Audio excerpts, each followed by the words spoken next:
तो hello student, welcome back to my channel Samrat academy. तो दोस्तों, मेरा नाम है आकाश और मेरे प्यारे विद्यार्थियों, वीडियो बहुत ही ज़्यादा इंपॉर्टेंट है। अब तो कोई आपको 90% लाने से रोक नहीं सकता, क्योंकि इतना सुविधा हमने आपको कर दिया पढ़ाने के लिए कि आपको क्या बताया जाए। देखिए, अध्याय 1 से लेकर 5 तक जो आपका केमिस्ट्री है, उस केमिस्ट्री का जो पाँचों चैप्टर के सभी पाँचों के मोस्ट इंपोर्टेंट क्वेश्चन हम बात करने वाले हैं, वो भी लघुत्तरीय है, जो कि 4 नंबर वाले प्रश्न पूछे जाते हैं। ठीक है, लगभग 30 से 35 नंबर तो इसी वीडियो से आपका कवर हो जाएगा लघुत्तरीय से। मेरे प्यारे विद्यार्थियों, तो जितना आपका अध्याय 1 से 5 तक केमिस्ट्री का जितना मोस्ट इंपोर्टेंट क्वेश्चन है लघुत्तरीय का, वो जित 4 नंबर के लिए आता है, वो मैं डिस्कस करना और बहुत एक्सप्लेन करके अब समझाने वाला हूँ। मेरे प्यारे विद्यार्थियों, आप तो वीडियो को लाइक करना ही पड़ेगा आप लोगों को।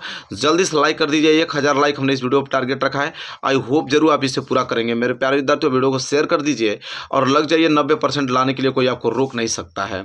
चलिए हम देखते हैं क्वेश्चन नंबर पहला, और जो कि वेरी वेरी मोस्ट इंपोर्टेंट है। और हमारे साथ तुरंत अभी कॉपी पेन निकालिए और हमारे साथ तुरंत आप ज्वाइंट हो जाइए। जितना प्रश्न बता रहा हूँ तुरंत आप उसको नोट कीजिए और याद करके वही प्रश्न, कुछ नहीं पढ़ना है, बस उसी प्रश्न को बढ़िया से देख के चले जाना है आपको एग्जाम में।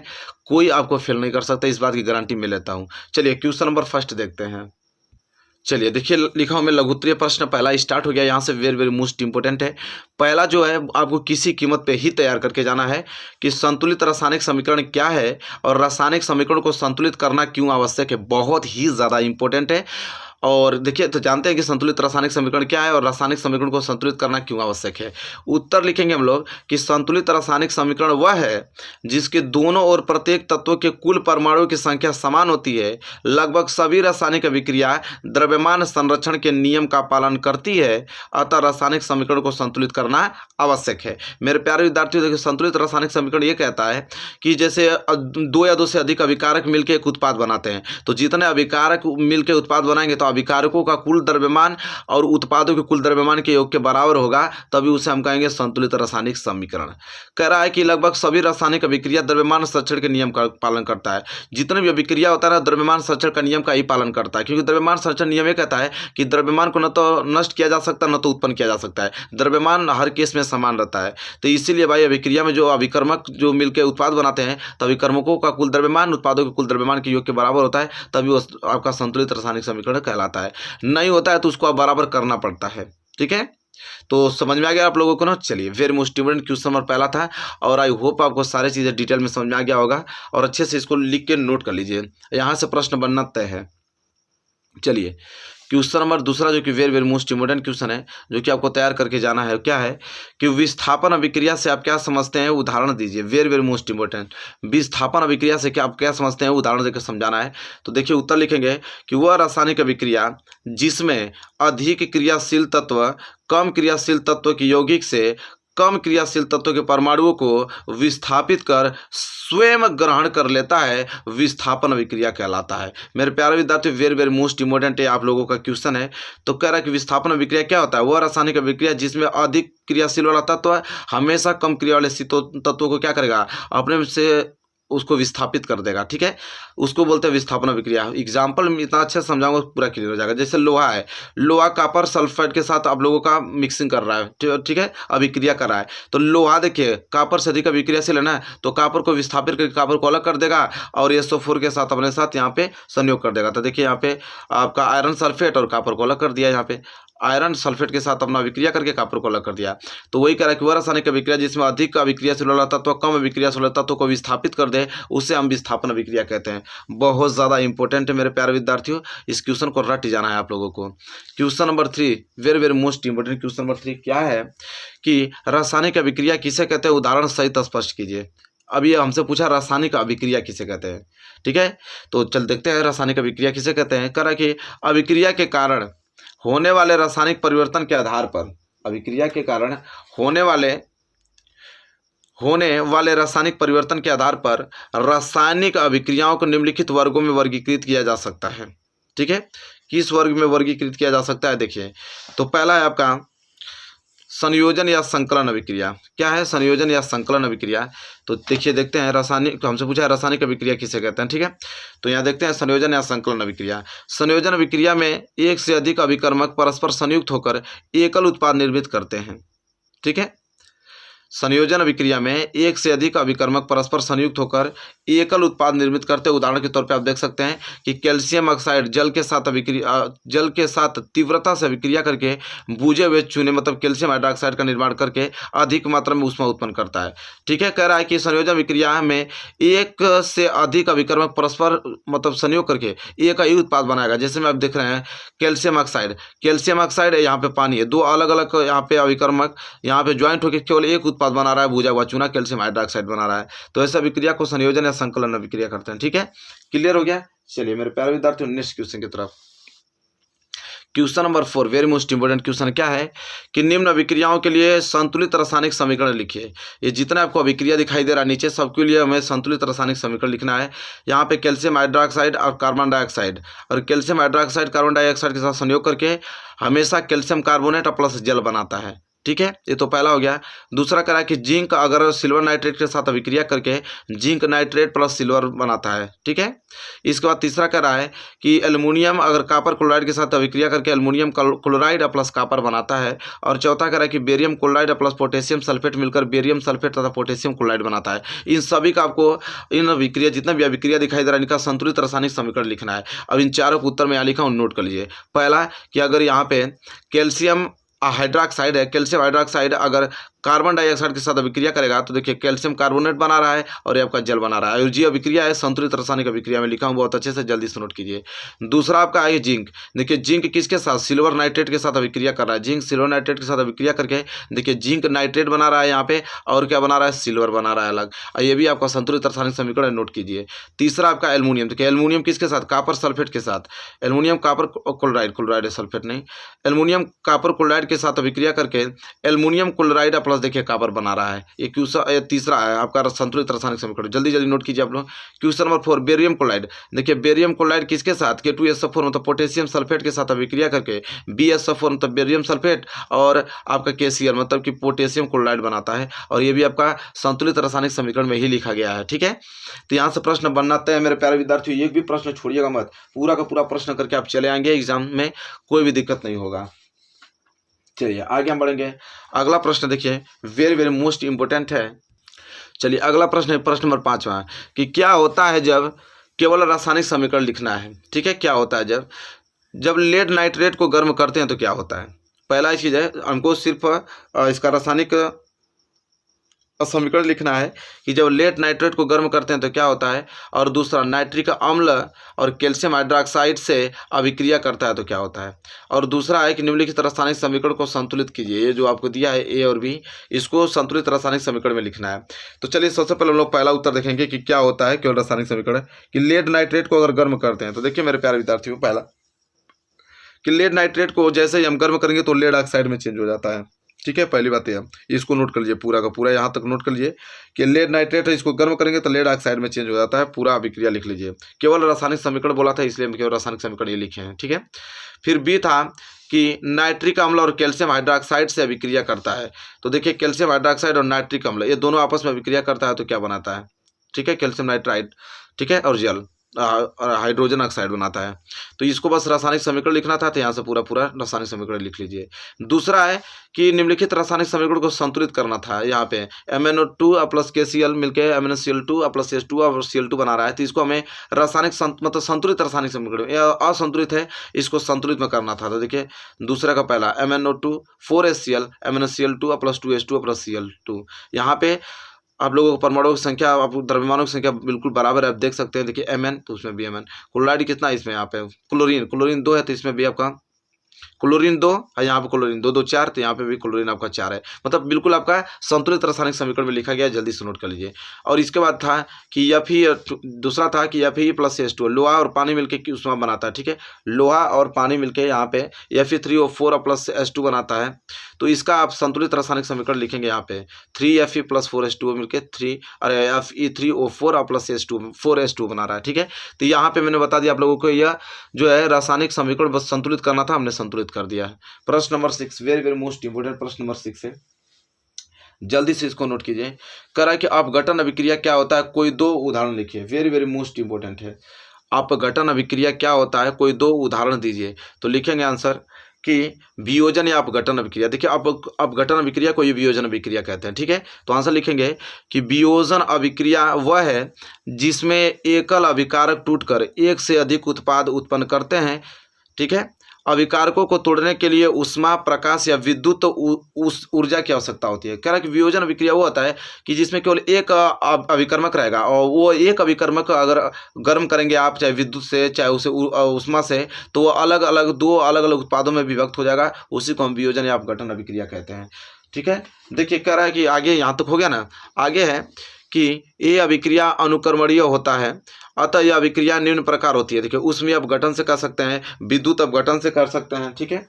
तो इतने प्रकारों से की जाती है। तो पहला देखिए ऊष्मीय अपघटन से कैसे इस अभिक्रिया को कराएंगे, उष्मा देकर हम कैसे इस अभिक्रिया को कराएंगे। तो हेडिंग डाली ऊष्मीय अपघटन, मतलब वह रासायनिक अभिक्रिया जिसमें यौगिक उष्मा के द्वारा दो या दो से अधिक सरल पदार्थों में अपघटित हो जाता है, ऊष्मीय अपघटन अभिक्रिया कहलाती है। वेरी वेरी मोस्ट इंपोर्टेंट, ऊष्मीय अपघटन क्लियर आ गया। उदाहरण के तौर पे मैं बताऊंगा आप लोगों को, जैसे कैल्शियम कार्बोनेट को अगर गर्म कर दें तो यह कैल्शियम ऑक्साइड तथा कार्बन डाइऑक्साइड में अपघटित हो जाता है। देखिए एक अभिकर्मक दो अलग अलग उत्पादों में चेंज होगा ना, इसी को हम बोलते हैं आप लोगों का अपघटन अभिक्रिया, ठीक है। अभी हम लोग डिस्कस किया यहाँ पे अपघटन अभिक्रिया, क्लियर हो गया ना। चलिए तो आप उसको नोट कर लीजिए, कैल्शियम कार्बोनेट है और उसको उसमें अपघटन कराए हैं, तो देखिए कैल्शियम ऑक्साइड और कार्बन डाइऑक्साइड में चेंज हो गया है। कह रहा है कि इस अभिक्रिया का प्रयोग हम विभिन्न उद्योगों जैसे सीमेंट उद्योग आदि में कर सकते हैं। दूसरा होता है विद्युत अपघटन, विद्युत के द्वारा हम इस अभिक्रिया को कैसे करेंगे, देखिए अच्छे तरीके से नोट कीजिए इसको। तो कह रहा वह अभिक्रिया जिसमें यौगिक के जलीय विलयन या गलित अवस्था में विद्युत प्रवाहित करने पर यह दो या दो से अधिक सरल पदार्थों में अपघटित हो जाता है, विद्युत अपघटन कहलाता है। इस प्रक्रम को धनायन कैथोड पर और ऋणायन एनोड पर एकत्रित हो जाते हैं। उदाहरण के तौर पर अगर बात करें तो जब हम अम्लीय जल में विद्युत धारा प्रवाहित करते हैं, जब हम अम्लीय जल में क्या विद्युत धारा प्रवाहित करते हैं तो जल जो है वो हाइड्रोजन एवं ऑक्सीजन में विघटित हो जाता है, ठीक है। और आप देख भी सकते हैं यहाँ पे 2s2 अब विद्युत अपघटन कराया हूँ तो हाइड्रोजन और यहाँ पे ऑक्सीजन में विघटित हो गया है, ठीक है। यहाँ पे H लिख लीजिएगा, यहाँ पे O2 लिख लीजिएगा, H2SO2 में विघटित हो जाता है। तो आई होप आपको क्लियर हो गया मेरे प्यारे विद्यार्थियों। यहाँ तक कोई डाउट आप लोगों को है, कोई भी डाउट नहीं होना चाहिए। Very very most important question था। चलिए नेक्स्ट क्वेश्चन की तरफ बढ़ चलते हैं। चलिए देखिए अगला प्रश्न जो कि याद करके आपको जाना है, नेक्स्ट प्रश्न है कि धोने के सोडा एवं विरंजक चूर्ण या विरंजक है, धोने के सोडा एवं विरंजक चूर्ण के दो प्रमुख उपयोग बताइए। वेरी वेरी मोस्ट इंपोर्टेंट है, ठीक है। धोने के सोडा एवं विरंजक चूर्ण के दो प्रमुख आपको उपयोग बताना है। तो लिखना है उत्तर में कि धोने के सोडे का उपयोग क्या क्या है। पहला, इसका उपयोग जल की अस्थायी कठोरता को दूर करने के लिए किया जाता है। और दूसरा है कि सोडियम कार्बोनेट का उपयोग कांच, साबुन आदि उद्योगों में किया जाता है। तो ये तो आपका धोने के सोडा का उपयोग रहा। हमसे विरंजक चूर्ण का भी उपयोग पूछा है, तो यहाँ पे लिखेंगे हेडिंग डालेंगे कि विरंजक चूर्ण के उपयोग, ठीक है। विरंजक चूर्ण के उपयोग और लिखेंगे यहाँ पे कि पहला कि विरंजक चूर्ण का उपयोग हम जीवाणुनाशक के रूप में तथा जल के शुद्धिकरण में किया जाता है। विरंजक चूर्ण का प्रयोग, ये विरंजक है, विरंजक चूर्ण। इसके बाद दूसरा है कि विरंजक चूर्ण का जो हम उपयोग ऑक्सीकारक के रूप में तथा चीनी को सफेद करने में किया जाता है। मतलब उद्योग ऑक्सीकारक के रूप में हम करते हैं विरंजक चूर्ण का उपयोग, और चीनी को सफेद करने में किया जाता है। तो यहाँ पे आपने देखा कि धोने के सोडा का भी हमने दो उपयोग बताया, चूर्ण विरंजक चूर्ण के दो भी हमने यहाँ पे उपयोग बताया। ये प्रश्न बहुत ज़्यादा इंपॉर्टेंट है, ऐसे ही पूछता है डायरेक्ट, और बहुत अच्छा स्कोर करके आएंगे, मेरा वादा है आप लोगों से। मेरे प्यारे विद्यार्थियों आराम से बस क्वेश्चनों को नोट कर लीजिए, ठीक है। दूसरा प्रश्न है, नेक्स्ट प्रश्न जो है कि अम्लों तथा क्षारकों में अंतर बताए। वेरी वेरी मोस्ट इंपॉर्टेंट है, अम्लों तथा क्षारकों में अंतर बताने को बोला है। एक साइड अम्ल हेडिंग डालना है, एक क्षारक को क्षार। अम्ल में पहला पॉइंट लिखना है कि अम्ल का जो स्वाद है वो आपका खट्टा होता है, और क्षारक में क्या होता है कि क्षारकों का स्वाद कड़वा होता है। दूसरा अम्ल में लिखना है कि यह नीले लिटमस को लाल कर देता है, और क्षारक में लिखना है कि यह लाल लिटमस को क्या कर देता है, नीला कर देता है, ठीक है। तो दो अंतर हो गया। तीसरा का अंतर लिखिए किसमें, अम्ल में। अम्ल में तीसरा अंतर यहाँ पर लिखेंगे कि इनकी प्रकृति संक्षारक होती है, अर्थात इनके संपर्क में जो लकड़ी, कपड़ा, त्वचा आदि आने पर नष्ट हो जाती हैं। और यहाँ पे क्षारक में लिखेंगे कि इनकी प्रकृति भी संक्षारक होती है, परंतु यह प्रबल अम्लों की अपेक्षा कम संक्षारक होती है। इसके बाद अम्ल में नेक्स्ट आप लोगों को अंतर लिखना है अम्ल में कि जब यह क्षारों के साथ क्रिया करता है, कौन, अम्ल, तो अम्लीय गुण विलुप्त हो जाता है। और क्षारक में क्या होता है कि जब यह अम्लों के साथ क्रिया करता है, जब क्षारक अम्ल के साथ क्रिया करता है तो क्षारीय गुण विलुप्त हो जाता है, ठीक है। इसके बाद आप अम्ल में लिखेंगे कि ये जल में विलय होकर H धनायन आयन देते हैं, और क्षारक में तो यह जल में विलय होकर OH ऋणायन आयन देते हैं। एग्जाम्पल के तौर पे देख सकते हैं, कुछ हमलों का उदाहरण हमने लिखा है HCl H2SO4, HNO3 HClO4, ये सब क्या अम्ल है। और क्षार के भी उदाहरण जैसे कि potassium nitride, sodium hydroxide, potassium hydroxide, sodium hydroxide, calcium hydroxide, ये सब क्या है आपके क्षारक हैं। तो मेरे प्यारे विद्यार्थियों, अम्ल और क्षार में अंतर हमने बता दिया बहुत अच्छे तरीके से। आई होप आपको क्लियर हो गया होगा। चलिए नेक्स्ट क्वेश्चन की तरफ बढ़ चलते हैं। चलिए नेक्स्ट प्रश्न जो कि आपको याद करके जाना मेरे प्यारे विद्यार्थियों, वेरी वेरी मोस्ट इंपॉर्टेंट है। क्या है कि धातुओं की सक्रियता श्रेणी से आप क्या समझते हैं। हाइड्रोजन से अधिक सक्रिय एवं दूसरा कम सक्रिय, ऐसे एक एक धातु का नाम लिखिए। कह रहा है सबसे पहले हमको बताना कि धातुओं की सक्रियता श्रेणी से हम क्या समझते हैं, और हाइड्रोजन से अधिक सक्रिय एवं दूसरा कम सक्रिय, ऐसे एक एक धातु का नाम भी लिखना है। तो देखिए उत्तर लिखेंगे कि विभिन्न तत्वों को उनके घटते या बढ़ते हुए मानक इलेक्ट्रोड विभव के आधार पर क्रम से व्यवस्थित करने पर एक श्रेणी प्राप्त होती है, जिसे हम विद्युत रासायनिक श्रेणी या सक्रियता श्रेणी कहते हैं। उत्तर लिखेंगे कि उस नेक्स्ट मतलब उसके आगे लिखेंगे कि विद्युत रासायनिक श्रेणी में हाइड्रोजन से ऊपर स्थित जो धातु जैसे सोडियम हुआ अधिक सक्रिय होती है, जबकि हाइड्रोजन से नीचे स्थित धातु सिल्वर जो है कम सक्रिय होती है। क्लियर हो गया ना। हमसे पहले पूछा था कि धातु की सक्रियता श्रेणी से हम क्या समझते हैं, तो हमने बताया आप लोगों को कि विभिन्न तत्वों को उनके घटते या बढ़ते हुए मानक इलेक्ट्रोड विभव के आधार पर और क्रम से व्यवस्थित करने पर एक श्रेणी प्राप्त होती है हमें, जिसे हम क्या कहते हैं, विद्युत रासायनिक श्रेणी या सक्रियता श्रेणी कहते हैं। हमसे पूछा था कि हाइड्रोजन से एक कम सक्रियता वाली श्रेणी बताइए, मतलब कोई तत्व बताइए, और हाइड्रोजन से एक अधिक अभिक्रियाशील वाला तत्व बताइए। तो हमने बताया आप लोगों को कि विद्युत रासायनिक श्रेणी में जो हाइड्रोजन से ऊपर स्थित होता है ना, तो हाइड्रोजन से ऊपर स्थित जो भी होगा वो अधिक अभिक्रियाशील होगा। तो ऊपर स्थित आपका सोडियम है, तो सोडियम अधिक सक्रिय होगा, जबकि हाइड्रोजन से नीचे स्थित एक आपका सिल्वर है जो कि कम सक्रिय है। तो पूरा क्लियर हो गया आप लोगों को, कोई डाउट नहीं होना चाहिए। नेक्स्ट प्रश्न जो कि आपको याद करके जाना एग्जाम में वो है कि इसमें आपका 2 पॉइंट दिया। पहला कि जिंक धातु के कार्बोनेट अयस्क से अगर हम धातु निष्कर्षण का रासायनिक समीकरण देते हुए वर्णन कीजिए, हमसे पूछा है। और दूसरा कि एक उदाहरण देते हुए बताइए कि संक्षारण की व्याख्या कीजिए तथा संक्षारण से सुरक्षा के उपयोग को लिखिए। तो सबसे पहले हम लोग पहला देखेंगे कि जिंक धातु के कार्बोनेट अयस्क से धातु निष्कर्षण का रासायनिक समीकरण कैसे देंगे। तो उत्तर में पहला लिखेंगे कि जिंक के निष्कर्षण के समय निम्न रासायनिक अभिक्रिया होता है। जब भी हम लोग जिंक निष्कर्षण करते हैं, शुद्ध जिंक प्राप्त करते हैं, उस समय निम्न रासायनिक अभिक्रिया होता है। क्या क्या? पहला तो आपका होता है यहाँ पे निस्तापन। पहला निस्तापन होता है। कह रहा निस्तापन किसे कहते हैं, तो वायु की अनुपस्थिति में सांद्रित अयस्क को उसके गलनांक से नीचे परंतु उच्च ताप पर गर्म करके ऑक्साइड में परिवर्तन करने का प्रक्रम ही निस्तापन कहलाता है। मतलब डायरेक्ट आपको 2 नंबर के लिए भी पूछता है कि निस्तापन किसे कहते हैं, याद कर लीजिएगा। क्या करेगा, वायु की अनुपस्थिति में सांद्रित अयस्क को उसके गलनांक से नीचे परंतु उच्च ताप पर गर्म करके ऑक्साइड में परिवर्तित करने का प्रक्रम ही क्या कहलाता है, निस्तापन कहलाता है। उदाहरण भी देख सकते हैं आप, ZnO3 है, निस्तापन कर दिया तो ZnO और CO2 में परिवर्तित हो गया। ठीक है। इसके बाद क्या होता है, इसके बाद आप लोगों का जो अयस्क होता है, तो अयस्क ऑक्साइड का अपचयन कराया जाता है। इसके बाद अयस्क ऑक्साइड का अपचयन कराता है। कह रहा है कि यह धातु ऑक्साइड अयस्क के धातु में परिवर्तित की प्रक्रिया है, और यह ऑक्साइड को गर्म करके की जाती है। जैसे ZnO है, कॉपर है, इसको आपस में संयोग करेंगे, यहाँ पे अपचयन कराएंगे, तब देखिए Zn और CO में परिवर्तित हो जाएगा। मतलब कभी कभी उच्च क्रियाशील धातुएं जो हैं, जैसे सोडियम हुआ, कैल्शियम हुआ, एल्युमिनियम हुआ इत्यादि आदि का प्रयोग हम अपचायक रूप में होता है, क्योंकि यह निम्न अभिक्रियाशीलता वाले तत्वों को उनके यौगिकों से क्या कर देते हैं, विस्थापित करती है। उदाहरण के तौर पर देख सकते हैं, जैसे मैग्नीशियम डाइऑक्साइड की एल्युमिनियम चूर्ण के साथ अभिक्रिया। ठीक है। तो देखिए मैग्नीशियम डाइऑक्साइड है, उसके एल्युमिनियम चूर्ण के साथ अभिक्रिया करके देखिए Mn और Al2CO3 और प्लस ऊष्मा उत्पन्न करता है। ठीक है। चलिए क्लियर हो गया आप लोगों को ना। पहला तो हमने बता दिया आप लोगों को जिंक धातु के कार्बोनेट अयस्क से धातु निष्कर्षण का रासायनिक समीकरण देते हुए वर्णन करने के लिए बोला था, और आई होप आपको क्लियर हो गया होगा। ठीक है। दूसरा हम बात करने वाले हैं कि एक उदाहरण देते हुए संक्षारण की व्याख्या कीजिए तथा संक्षारण से सुरक्षा के उपायों को लिखिए। चलिए उसको देखते हैं। तो दूसरा यहाँ पे आपका संक्षारण लिखेंगे हम लोग कि धातुओं का उनकी सतह का वायु, आर्द्रता जिसे नमी कहते हैं, अथवा रसायन जैसे अम्ल के प्रभाव द्वारा नष्ट होना, मतलब नष्ट हो जाना, मतलब खा जाना, संक्षारण कहलाता है। नम वायु या आर्द्रता वायु में खुला छोड़ देने पर अधिकांश धातुएं संक्षारित हो जाती हैं। संक्षारण एक मंद प्रक्रिया है। ठीक है, संक्षारण को समझा गया। इसके बाद देखिए संक्षारण से सुरक्षा कैसे करेंगे, ये भी हमको पूछा था। पहला यश दलेपन या गैल्वेनीकरण करके हम संक्षारण को रोक सकते हैं। इसका मतलब क्या होता है कि इसमें आयरन की वस्तुओं के मतलब लोहे की वस्तुओं के ऊपर हम जिंक धातु की पतली परत चढ़ाने का प्रक्रम गैल्वेनीकरण कहलाता है। और जिंक धातु की यह पतली परत लोहे का जंग लगने से क्या करता है, बचाता है, क्योंकि आर्द्रता वायु में खुला छोड़ने पर जिंक धातु संचारित नहीं होती है। इसलिए हम लोहे पर यह अवलेपन और गैल्वेनीकरण जिंक धातु चढ़ाकर हम लोहे को संचारित होने से क्या कर सकते हैं, बचा सकते हैं। और क्या नियम है इसको बचाने का, तो हम देखिए ग्रीस या तेल लगाकर भी हम किसी लोहे को संचारित होने से बचा सकते हैं।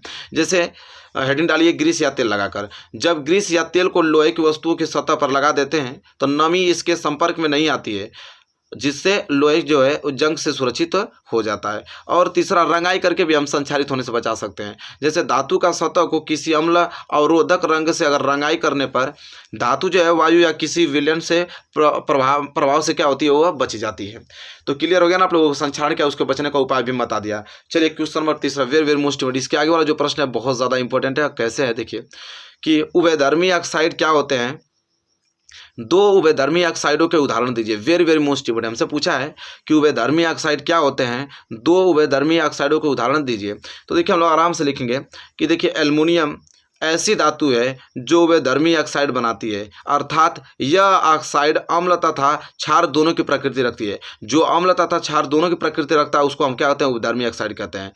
मतलब कि अम्ल के साथ भी अभिक्रिया करेगा तो लवण तथा जल बनाएगा, क्षार के साथ भी अभिक्रिया करेगा तो लवण तथा जल बनाएगा, उसे हम उभयधर्मी ऑक्साइड कहते हैं। जैसे कि देख सकते हैं आप Al2O3 एल्युमिनियम ऑक्साइड के साथ HCl, ठीक है, हाइड्रोक्लोरिक अम्ल, यहाँ पे अभिक्रिया करके AlCl3 देखिए लवण तथा जल बना रहा है। और वही आपका एल्युमिनियम सोडियम मतलब एक क्षारक के साथ अभिक्रिया करके लवण तथा जल बना रहा है। तो देखिए एल्युमिनियम अम्ल के साथ भी अभिक्रिया करके लवण तथा जल बना रहा है, यही एल्युमिनियम क्षारक के साथ भी अभिक्रिया करके लवण तथा जल बना रहा है, उसे हम बोलते हैं उभयधर्मी ऑक्साइड। ये क्वेश्चन बहुत ज़्यादा इंपॉर्टेंट है मेरे प्यारे विद्यार्थियों, आपकी 2022 एग्जाम में देखने को 100% मिलेगा। आप इस सारे प्रश्नों को तैयार करके ही पहुँचे।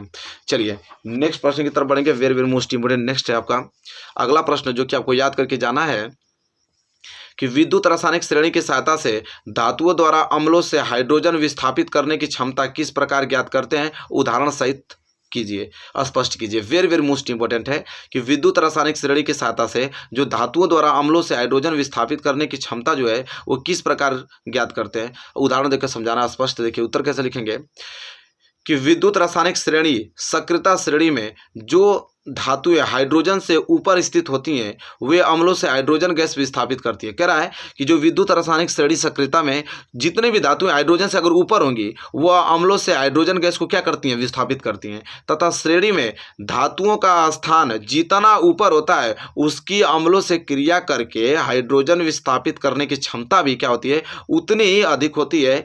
अतः विद्युत रासायनिक श्रेणी धातुएं अधातुओं की क्रियाशीलता का निर्धारण करती है। ठीक है, एग्जाम्पल के तौर पे मैं आपको बता देना चाहूँगा, जैसे विद्युत रासायनिक श्रेणी में सोडियम हुआ और पोटेशियम, यह हाइड्रोजन से ऊपर स्थित है, अतः यह दोनों ही क्या करेंगे, अम्लों से हाइड्रोजन को क्या कर देंगे, विस्थापित कर देती हैं। परंतु कॉपर या सोना जो है ये धातुएं हाइड्रोजन से नीचे स्थित होती हैं, ऐसा कारण नहीं कर पाती हैं। मतलब कि नीचे हो रही हैं तो कम विक्रियाशील है, वो अम्लों से हाइड्रोजन को विस्थापित नहीं कर सकती हैं। कौन, कॉपर और सोना, क्योंकि ये हाइड्रोजन से नीचे है तो इसकी सक्रिय जो अभिक्रियाशीलता है वो कम है। तो मेरे प्यारे विद्यार्थियों आई होप आपको सारा डाउट क्लियर हो गया होगा। क्वेश्चन नंबर ये वेरी मोस्ट इंपोर्टेंट बता रहा हूँ, इससे बाहर क्वेश्चन नहीं जाएगा। ठीक है, चलिए क्वेश्चन नंबर नेक्स्ट जो कि आपको याद करके जाना है क्या है कि सल्फ्यूरिक अम्ल में जिंक डालने पर हाइड्रोजन गैस मुक्त होती है परंतु सिल्वर डालने पर नहीं होती, कारण बताइए। उपयुक्त अभिक्रिया व समीकरण द्वारा व्यक्त कीजिए। तब चलिए बताता हूँ मैं आप लोगों को, सल्फ्यूरिक अम्ल में अगर जिंक डालने पर जो हाइड्रोजन गैस होता है मुक्त होता है, परंतु अगर सिल्वर डाल देंगे तो ऐसा नहीं होगा। कारण क्या है, ठीक है, तो देखिए उत्तर के माध्यम से इसका कारण वगैरह हम लोग समझेंगे अच्छे से। उत्तर लिखिए इसका कि सक्रियता श्रेणी में जो जिंक है वो हाइड्रोजन से ऊपर स्थित है, अर्थात हाइड्रोजन से अधिक क्रियाशील है। अतः यह सल्फ्यूरिक अम्ल के विलयन से हाइड्रोजन को क्या कर देता है, हाइड्रोजन गैस मुक्त करता है। यहाँ पे आप अभिक्रिया इसका लिख लीजिएगा। ठीक है, क्लियर हो गया ना। यहाँ पे जिंक धातु देखिए H2SO4 हाइड्रोजन सल्फेट के साथ अभिक्रिया करके और हाइड्रोजन को अलग करके हाइड्रोजन गैस उत्पन्न कर रहा है। इसलिए कर रहा है कि क्योंकि जिंक जो है वो हाइड्रोजन से अधिक अभिक्रियाशील है, इसलिए हाइड्रोजन को तो विस्थापित करेगा ही करेगा भाई। फिर आगे है सिल्वर। सिल्वर का स्थान इस श्रेणी में हाइड्रोजन से नीचे है, अर्थात यह हाइड्रोजन से कम क्रियाशील है, अतः यह सल्फ्यूरिक अम्ल के विलयन से हाइड्रोजन को विस्थापित नहीं कर सकता है। उसका भी एग्जाम्पल यहाँ पे H2SO4 Ag है, कोई क्रिया नहीं होगा क्योंकि यहाँ पे जो आपका सिल्वर है वो लोहे से कम अभिक्रियाशील है, तो अब लोहे को हटा ही नहीं सकता। ठीक है, चलिए आई होप आपको ये प्रश्न क्लियर हो गया। और नेक्स्ट प्रश्न, यहाँ से प्रश्न बनना तय, इसका अगर ये वीडियो आपने देख लिया है तो समझ लिया कि आप लोगों को इतना ज़्यादा अच्छा मार्क्स लेकर आएंगे कि आपको क्या बताया जाए। चलिए नेक्स्ट प्रश्न जो कि याद करके जाना है आपको क्या है कि silver nitrate AgNO3, silver nitrate के विलयन में कॉपर का तार डालने पर विलयन का रंग नीला हो जाता है, क्यों? कह रहा है कि सिल्वर नाइट्रेट के विलयन में जब भी हम कॉपर का तार डालते हैं तो विलयन का रंग नीला हो जाता है, ऐसा क्यों होता है? तो देखिए आंसर क्या लिखेंगे कि सक्रियता श्रेणी में कॉपर जो है वो सिल्वर से पहले ऊपर स्थित है तथा इस श्रेणी में पहले आने वाली धातु जो है वो अधिक क्रियाशील, बाद में आने वाले धातुएं कम क्रियाशील हो, मतलब कम क्रियाशील को उसके लवण के विलयन से क्या कर देते हैं, विस्थापित कर देते हैं। अतः कॉपर जो है सिल्वर नाइट्रेट से सिल्वर मतलब सिल्वर को क्या कर देता है, विस्थापित करके कॉपर नाइट्रेट बनाता है और इस प्रकार विलयन में जो कॉपर आयनों की उपस्थिति हो जाती है जिसके नीले रंग के कारण विलयन का रंग भी क्या हो जाता है, नीला हो जाता है। ठीक है, अच्छे तरीके से क्लियर हो गया आप लोगों का। यहाँ पे देख भी लेंगे कॉपर AgNO3 के साथ अभिक्रिया करके यहाँ पे Ag को अलग कर दिया और रंगहीन बनता है और यह नीला, इसलिए नीला भी आपको कॉपर दिखाई देने लगता है। ठीक है, उतार लीजिएगा। क्लियर आप लोगों को, कोई दिक्कत थोड़ा भी डाउट नहीं होना चाहिए, सब कुछ चीज़ क्लियर आप लोगों के सामने। चलिए नेक्स्ट प्रश्न जो कि याद करके आपको जाना है, बहुत ही काफ़ी महत्वपूर्ण प्रश्न है। क्या है कि निम्नलिखित में अंतर कीजिए, किसमें, खनिज तथा अयस्क में। बहुत ज़्यादा इंपॉर्टेंट है, खनिज तथा अयस्क में अंतर बताना है आप लोगों को। तो एक साइड आपको खनिज, एक साइड आपको अयस्क डाल देना है। खनिज में लिखना है कि प्रकृति में भूपर्पटी के नीचे धातुएं जिन यौगिकों के रूप में पाई जाती हैं उन्हें हम खनिज कहते हैं। और अयस्क क्या होता है कि जिस खनिज में धातु अधिक मात्रा में उपस्थित हो तथा उससे धातु को आसानी एवं कम खर्च में प्राप्त किया जा सके, क्या कहलाता है, अयस्क कहलाता है। तो खनिज और अयस्क में एक एक अंतर हो गया। दूसरा अंतर लिखेंगे हम किस में, पहले खनिज में। सभी अयस्क खनिज होते हैं, जितने भी अयस्क हैं सबको आप खनिज कह सकते हैं, परंतु अब अयस्क में लिखना है परंतु सभी खनिज अयस्क नहीं होते हैं। इसके बाद तीसरा अंतर खनिज में लिखना है कि सभी खनिजों को धातु निष्कर्षण के लिए प्रयुक्त नहीं किया जा सकता है, लेकिन अयस्क में लिखेंगे कि सभी अयस्क को हम धातु निष्कर्षण के लिए प्रयुक्त किया जा सकता है, मतलब प्रयुक्त किया जाता है। उदाहरण के तौर पे बात करें तो कुछ खनिज देखिए, कॉपर पैराइट एक खनिज है और हर्न सिल्वर आपका क्या है, अयस्क है। ठीक है, तो यहाँ तक चीज़ें क्लियर है, very very most important. I hope आपको ये अच्छे तरीके से क्लियर कर लिए होंगे। चलिए नेक्स्ट क्वेश्चन की तरफ बढ़ चलते हैं। देखिए नेक्स्ट प्रश्न है, वेरी वेरी मोस्ट इंपॉर्टेंट है। वात्या भट्टी का नामांकित चित्र बनाइए। आपको एग्जाम में पूछेगा ही पूछेगा कि वात्या भट्टी का नामांकित चित्र बनाइए। तो देखिए वात्या भट्टी का हमने चित्र बनाया है, जरूर से इसको बना के याद कर लीजिएगा मेरे प्यारे विद्यार्थियों। देखिए ये बेकार गैस यहाँ से बाहर निकलती हैं, यह शंकु फीडर हैं। ठीक है, ये आपका चार्ज उसका घन है या कप व कोण अवस्था है। ठीक है, यहाँ पे देखिए मैं आपको ऊपर से नीचे तक पूरा दिखा देता हूँ।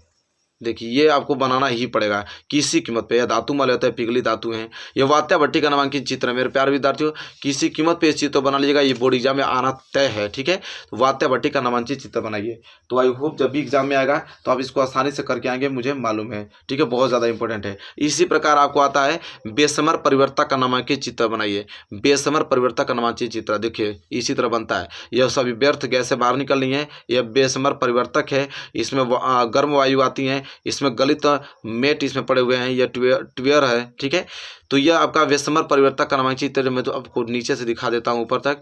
बहुत ज़्यादा इंपॉर्टेंट है मेरे प्यारे विद्यार्थियों। ये दोनों प्रश्न, वात्या भट्टी का नामांकित चित्र और बेसमर परिवर्तक का नामांकित चित्र, दोनों आपको बनाना आना चाहिए। ठीक है, क्योंकि एग्जाम में पूछा जाएगा। मैं चाहता हूँ कि आप हमेशा 90% मार्क्स लाएँ और अच्छा से पढ़ाई करते रहें। ठीक है, चलिए अब नेक्स्ट क्वेश्चन की तरफ बढ़ चलते हैं। चलिए मेरे प्यारे विद्यार्थियों, नेक्स्ट क्वेश्चन जो कि आपको तैयार करके जाना है, वेरी वेरी मोस्ट इंपॉर्टेंट। क्या है कि संतृप्त हाइड्रोकार्बन पर संक्षिप्त टिप्पणी लिखे। वेरी वेरी मोस्ट इंपॉर्टेंट है कि आपका असंतृप्त हाइड्रोकार्बन पर संक्षिप्त टिप्पणी लिखना है। असंतृप्त hydrocarbon very very most important है मेरे प्यारे विद्यार्थियों, आप कोई नहीं फेल कर सकता, आपको इस बात की गारंटी मैं लेता हूँ। ठीक है, असंतृप्त हाइड्रोकार्बन पर संक्षिप्त टिप्पणी लिखना है। हेडिंग डालेंगे असंतृप्त हाइड्रोकार्बन, लिखेंगे इसमें कि ऐसे हाइड्रोकार्बन जिनके अणुओं में उपस्थित कार्बन परमाणुओं के आपस में एक एक संयोजक बंध बनाने के बाद कार्बन परमाणुओं की शेष संयोजकताओं को पूर्णतः संतुष्ट करने हेतु हाइड्रोजन परमाणु उपलब्ध नहीं होते हैं और अणु में जो उपस्थित दो कार्बन परमाणुओं को आपस में द्विबंध, डबल बॉन्ड या ट्रिपल बॉन्ड बनाना पड़ता है असंतृप्त हाइड्रोकार्बन कहलाता है। क्लियर?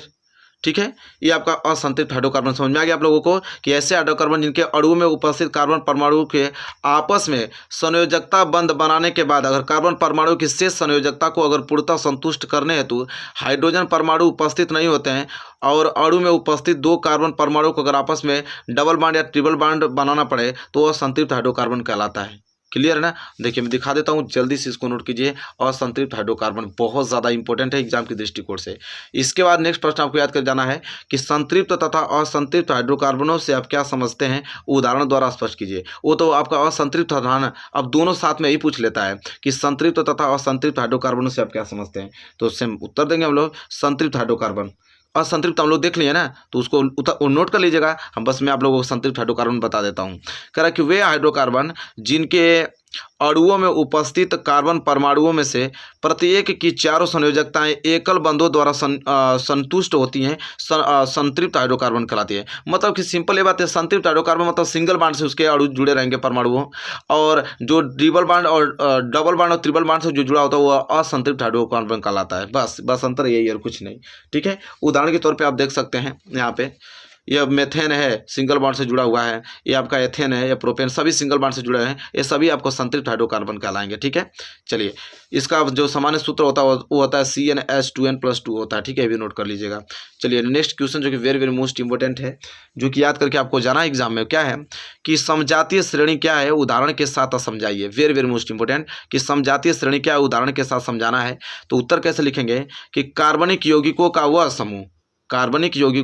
समूह जिसका सामान्य सूत्र एवं क्रियात्मक समूह एक जैसा होता है उसे हम समजातीय श्रेणी कहते हैं। वेरी वेरी मोस्ट इंपॉर्टेंट है, कार्बन यौगिकों का वह समूह जिसका सामान्य सूत्र या क्रियात्मक समूह क्या होता है, एक जैसा होता है, उसे हम क्या कहते हैं, समजातीय श्रेणी कहते हैं। उदाहरण के तौर पे methanol CH3OH, ethanol CH3CH2OH, propanol, इसके सभी आप लोगों के जो सूत्र होंगे या क्रियात्मक समूह सभी एक जैसे होंगे, तो क्या कहलाएंगे, समजातीय श्रेणी कहलाते हैं। वेरी वेरी मोस्ट इंपॉर्टेंट है। ठीक है, चलिए अगला प्रश्न है कि समूह या मूलक से आप क्या समझते हैं। वेरी वेरी मोस्ट इंपोर्टेंट, समूह या मूलक से आप क्या समझते हैं।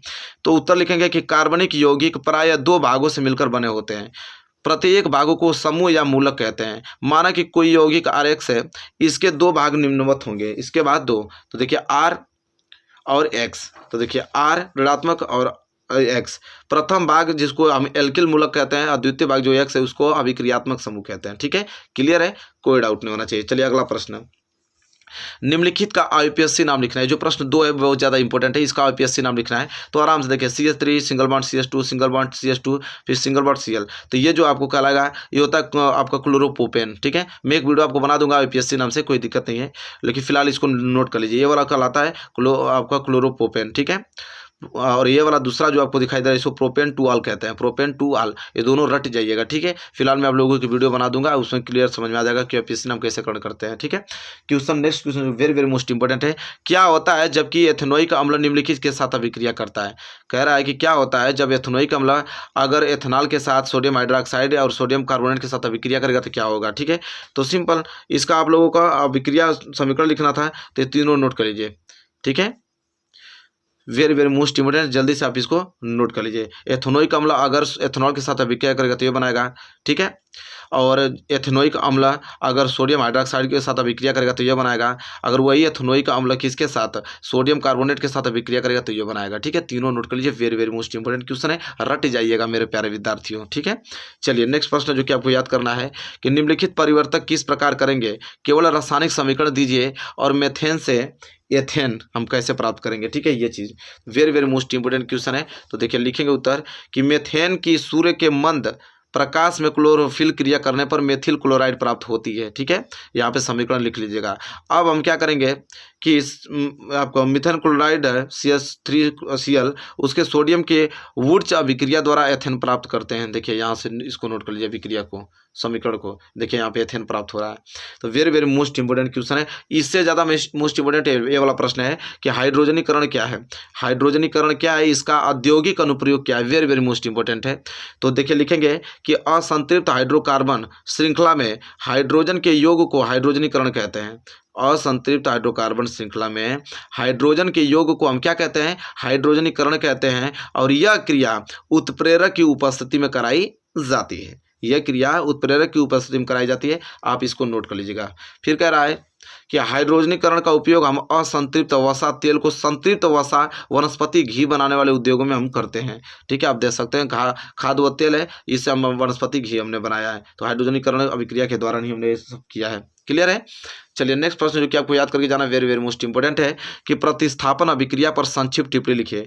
प्रतिस्थापन अभिक्रिया पर संक्षिप्त टिप्पणी लिखना है।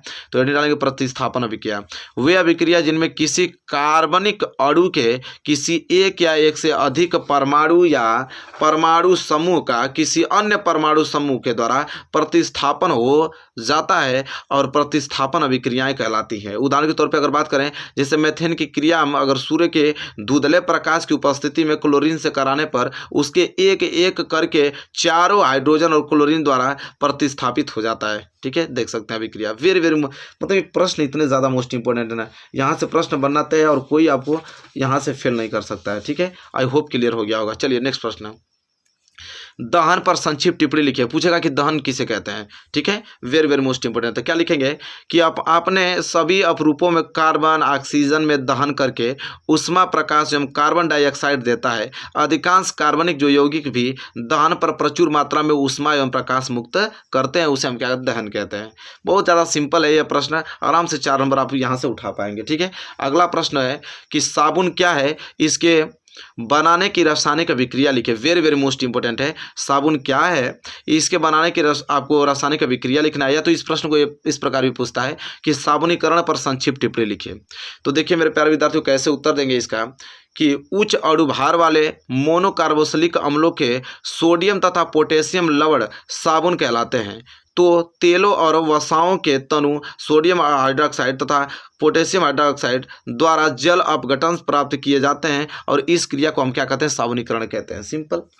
साबुन बनाने की रासायनिक अभिक्रिया आप यहाँ पे लिख सकते हैं। ठीक है, हमने अच्छे तरीके से नोट किया है। ये साबुन बनाने की रासायनिक अभिक्रिया है।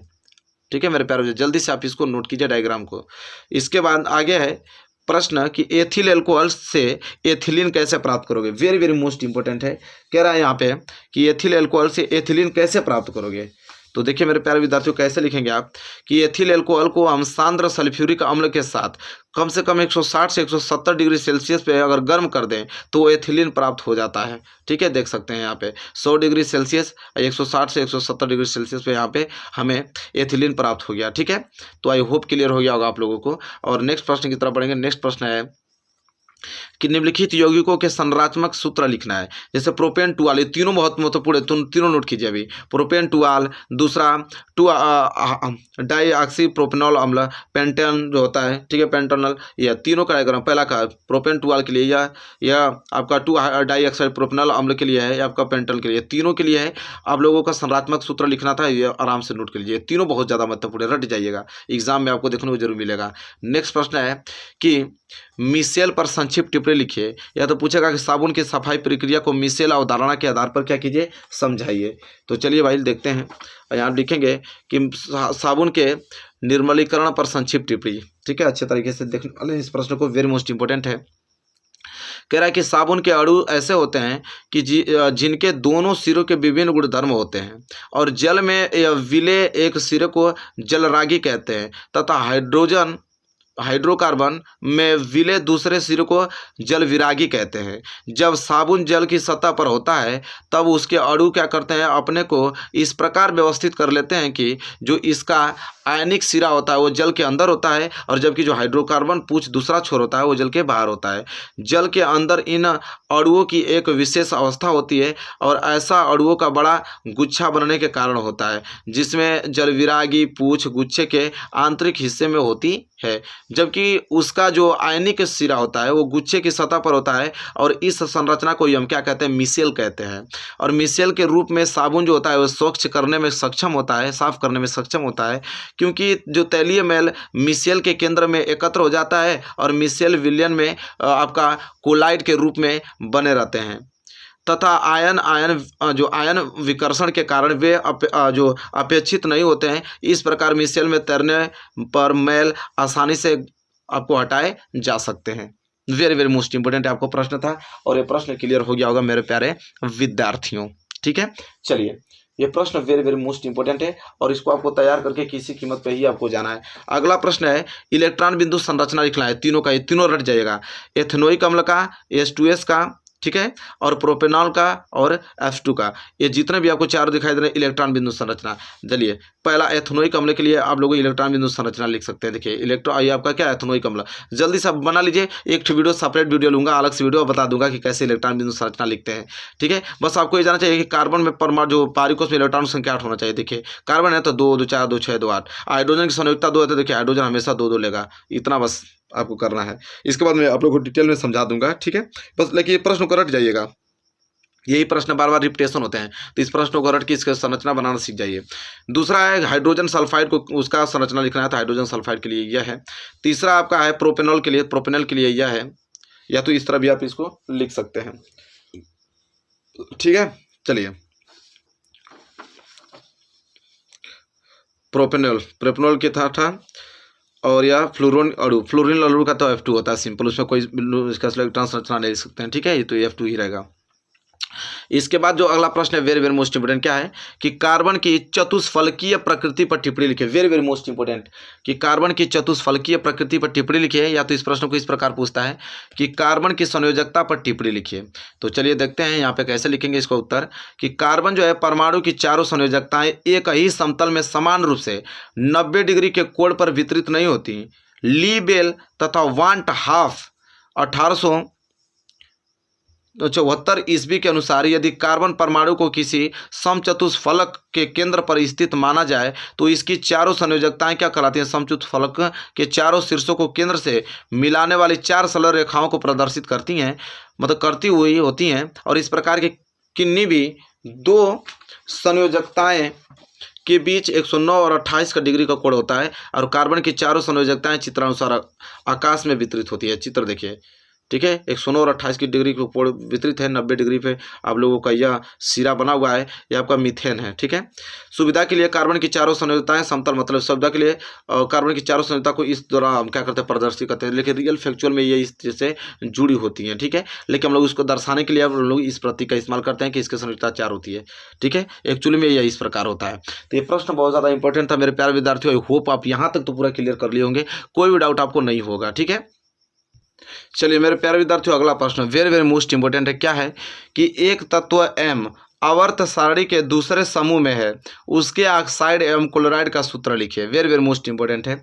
तो देखिए लिखेंगे कि तत्व M जो है दूसरे समूह में है, अतः इसकी जो संयोजकता होगी 2 होगी तथा इसके ऑक्साइड का जो क्लोराइड के सूत्र होगा वो MO व MCl2 होंगे। बहुत ज़्यादा इंपॉर्टेंट सिंपल क्वेश्चन है, पूछ लेता है। ठीक है, 4 नंबर के लिए इतना लिख देंगे, 4 नंबर आपको मिल जाएगा। फिर नेक्स्ट प्रश्न है कि प्रारूपी या निरूपक तत्वों पर टिप्पणी लिखिए कि प्रारूपिक या निरूपक तत्व होते क्या है। तो लिखेंगे कि आवर्त सारणी के तीसरे आवर्त के सभी तत्व प्रारूपिक तत्व कहलाते हैं और ये तत्व अपने अपने समूह का प्रतिनिधित्व करते हैं और इन तत्वों के गुण इनके समूह की संयोजकता व विद्युत रासायनिक लौड़ों को प्रकट करते हैं। ये तत्व अपने समूह के ए तथा बी उपवर्गों के मध्य हेतु कार्य करते रहते हैं और ये तत्व किसी एक उपसमूह तत्व से अधिक समानता रखते हैं। पहले, दूसरे और तीसरे वर्ग के प्रारूपिक तत्व ए के उपसर्ग के तत्वों के गुणों से अधिक समानता रखते हैं, जबकि जो आपके 5वें, 6वें और 7वें वर्ग के प्रारूपिक तत्व इन वर्गों के बी उपसर्गों के तत्वों के गुणों से अधिक समानता रखते हैं। उपयुक्त से स्पष्ट है कि जो आपका सोडियम, मैग्नीशियम, एल्युमिनियम आपको श्रेणी चलती है आदि, ये सभी क्या प्रारूपिक तत्व हैं, सभी क्या होते हैं, प्रारूपिक तत्व हैं। ठीक है, चलिए यहाँ पे नोट भी कर सकते हैं, लिथियम सोडियम इस तरह चलता है। ये सभी आप लोगों के प्रारूपिक तत्व, बेरियम मैग्नीशियम, ठीक है। ये आपका द्वितीय, आपका प्रथम है और ये आपका द्वितीय श्रेणी में चल रहा है, ठीक है। प्रथम है या द्वितीय वाला भाग है, ये सभी का प्रारूपिक तत्व है।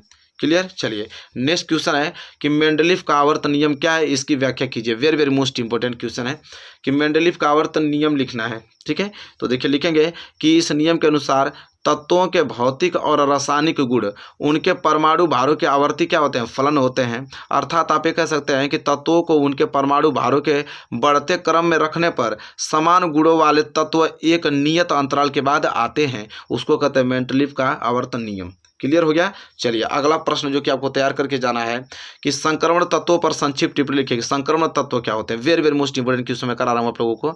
संक्रमण तत्व तो लिखेंगे कि मेंडलीफ ने केवल 8वें समूह के तत्वों को संक्रमण तत्व माना।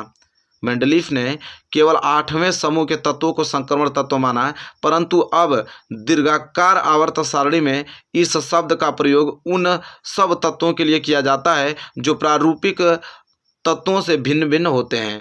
इस प्रकार सभी बी उपसर्गों तथा 8वें उपसमूह के तत्व संक्रमण तत्व होते हैं, ठीक है।